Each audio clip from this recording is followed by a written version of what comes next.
दोस्तों एक बार फिर से स्वागत है आपका हमारे चैनल पर। आज हम बात करने वाले हैं अंटार्कटिका की, जिसका नाम तो आपने सुना ही होगा, पर आप शायद ही इसके बारे में कुछ बातें जानते होंगे जो आज मैं आपको इस वीडियो में बताने वाली हूँ। तो अपनी सीट बेल्ट को बांधो और चलो हमारे साथ दुनिया के साउथ ईस्ट कॉन्टिनेंट, जिसे हम अंटार्कटिका के नाम से जानते हैं। साउथ पोल, जिसके बारे में आप जानते ही होंगे, वो भी अंटार्कटिका में ही मौजूद है। अंटार्कटिका का क्षेत्रफल 140 लाख वर्ग किलोमीटर है, जो कि एशिया, अफ्रीका, उत्तरी अमेरिका और दक्षिणी अमेरिका के बाद पांचवा सबसे बड़ा महाद्वीप है। ये बेहद ही ठंडी जगह है, जहाँ के कुछ हिस्से का तापमान तो इतना कम है कि वहाँ जीव जंतु रह ही नहीं सकते। यहाँ पर इतनी ज्यादा ठंड है कि मानव के शरीर को गला सकती है, और जहाँ तक आपकी नजर जाए हर तरफ बर्फ ही बर्फ।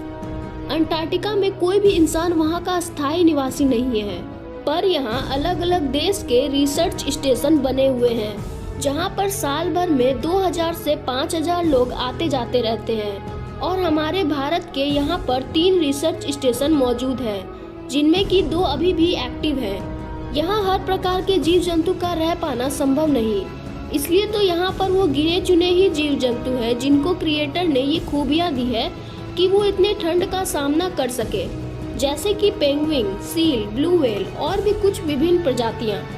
अगर बात की जाए इसके क्षेत्रफल की, तो अंटार्कटिका यूरोप से 1.5 गुना और भारत से 4.5 गुना बड़ा है।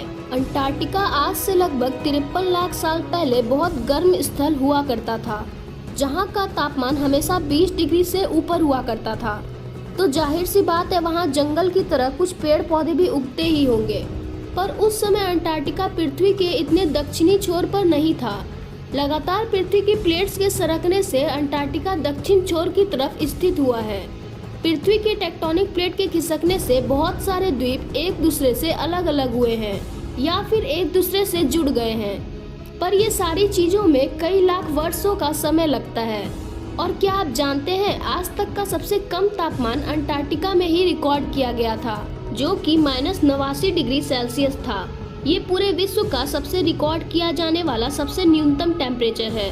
मतलब जहाँ का टेम्परेचर -89 डिग्री सेल्सियस जा सकता है, तो आप अंदाजा लगा भी नहीं सकते कि ये जगह कितनी ठंडी होगी। इसे 21 जुलाई 1983 में रिकॉर्ड किया गया था। नॉर्वे के रोअल्ड एमुंडसेन पहले इंसान थे जो साउथ पोल पर सबसे पहले गए थे, और वो तारीख थी 14 नवंबर 1911। अंटार्कटिका की कुछ जगह ऐसी भी है जहां 20 लाख सालों से न तो बर्फ गिरी है न ही बारिश हुई है, फिर भी वहां लाखों साल पुरानी बर्फ की बड़ी बड़ी पहाड़ियां मौजूद है। और ये जगह पूरे पृथ्वी की सबसे शुष्क जगह है, इसलिए तो इसे ड्राई वैली भी कहा जाता है। अंटार्कटिका में मैकमुर्डो नाम का अमेरिका का एक न्यूक्लियर पावर स्टेशन भी है, जो 1962 से यहाँ चल रहा है। इस बर्फ के रेगिस्तान में लगभग 1.5 किलोमीटर मोटी बर्फ पूरे अंटार्कटिका में मौजूद है। इसका 90% हिस्सा बर्फ ही है, क्योंकि यहाँ इतना कम टेम्परेचर है कि बर्फ पिघल ही नहीं पाती। यहाँ कई जगह ऐसी भी है जहाँ 350 किलोमीटर पर आवर की रफ्तार से ठंडी हवाएं चलती है।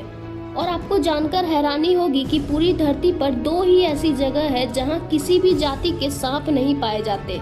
पहला अंटार्कटिका और दूसरा न्यूजीलैंड। ये दुनिया का एक ही ऐसा महाद्वीप है जहाँ कोई टाइम जोन नहीं है। अंटार्कटिका कई रहस्यों से घिरा हुआ है। कई साइंटिस्ट का ये मानना है कि एक समय था जब यहाँ विकसित सभ्यता हुआ करती थी। अंटार्कटिका ही एक ऐसा महाद्वीप है जहाँ इंसानों की पहुँच बहुत कम है। यहाँ न तो आपको जमीन दिखेगी न कोई हरियाली। यहाँ अगर कुछ दिखता है तो वो सिर्फ बर्फ। और आपको जानकर हैरानी होगी कि हमारी धरती का 80% पीने योग्य पानी अंटार्कटिका में ही मौजूद है। और अंटार्कटिका चारों ओर से दक्षिणी महासागर से घिरा हुआ है, और अंटार्कटिका को बर्फ का रेगिस्तान भी कहा जाता है।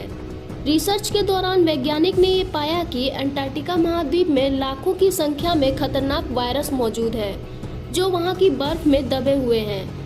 अगर इनमें से कुछ वायरस एक्टिव हुए तो वो पृथ्वी पर भयंकर और अनजानी बीमारियों से तबाही मचा सकते हैं, क्योंकि ये वायरस इंसानों की समझ से बिल्कुल परे है। साइंटिस्ट की रिसर्च के मुताबिक अगर पृथ्वी पर ग्लोबल वार्मिंग ऐसे ही बढ़ती रही तो पृथ्वी का तापमान बढ़ जाएगा, जिससे अंटार्कटिका महाद्वीप में मौजूद बर्फ पिघलने लगेगी। और बर्फ के पिघलने के साथ साथ उस बर्फ में मौजूद वायरस भी एक्टिव होने लगेंगे, जिससे तरह तरह की बीमारियां फैलने लगेगी, जिसका प्रभाव धरती पर मौजूद मानव जाति पर पड़ेगा।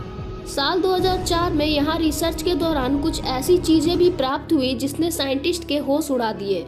खोज के दौरान वैज्ञानिक ने 3 इलोंगेट मानव खोपड़ियों को पाया। ये खोपड़ियां इंसान की खोपड़ियां से काफी अलग थी, जिसमें खोपड़ियां का ऊपरी भाग काफी लंबा था। कुछ वैज्ञानिक द्वारा ये कहा गया कि ये खोपड़ियां एलियंस की है, पर बाद में काफी रिसर्च के बाद ये पता लगा कि इस तरह की खोपड़ियां मिस्र और पेरू में भी पाई गई थी। तो इसका मतलब ये है कि लाखों साल पहले यहाँ मानव सभ्यताएं थी, जो जलवायु परिवर्तन के कारण लुप्त हो गई, और ऐसे करते करते ये महाद्वीप बर्फ में बदल गया। अब ये खोपड़ियां की सच्चाई क्या है ये तो कोई नहीं जानता, लेकिन ज्यादातर वैज्ञानिक ये मानते हैं कि इनका संबंध मिस्र या पेरू के लोगों से ही है, क्योंकि उनका ये मानना है कि मिस्र और पेरू के लोग अपने सर को लंबा करने के लिए किसी तकनीक का इस्तेमाल करते थे। लेकिन ये अंटार्कटिका महाद्वीप पर कैसे आई ये अभी तक एक रहस्य ही है। तो दोस्तों, हो गया है टाइम वीडियो को एंड करने का। उम्मीद है आपको वीडियो पसंद आई होगी। अगर आपको वीडियो अच्छी लगी तो वीडियो को लाइक और शेयर जरूर कर देना, और ऐसी वीडियोस के लिए चैनल को सब्सक्राइब भी कर देना। हम फिर लौटेंगे एक नई वीडियो के साथ। तब तक के लिए टाटा बाय बाय।